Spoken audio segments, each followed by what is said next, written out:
Richardson here, Secretary of the Stop the War Coalition. I'm here to support the protest against the Tory party leadership meeting. I'll give you one example of how scandalous these people are. The winner will be Liz Truss. Her main thing is cutting taxes. The cutting taxes for those on minimum wage will be £1 a week.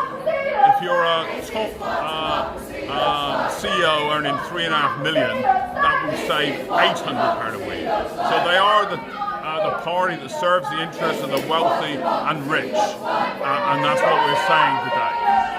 Okay? And I'm the regional chair of the PCS, the Civil Service Union.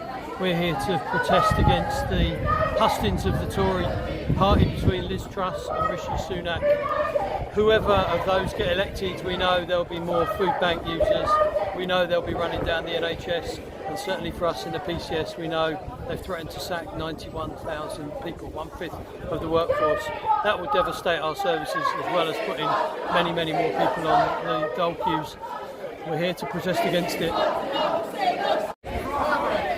I'm Naeem. We are outside the Tory party hustings that is taking place today.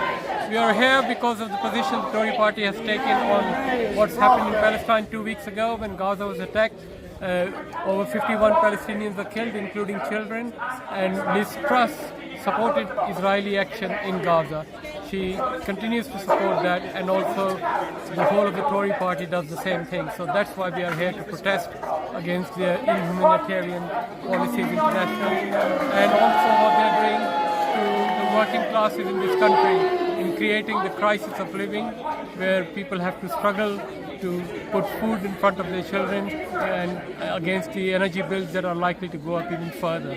So we need the Tories out, and we need a government that is people's friendly in this country established. Hi, this is Naila Ahmed. I'm outside the NEC where the protest has been held on the day of the Tory hustings. And Rishi Sunak will be having a debate today.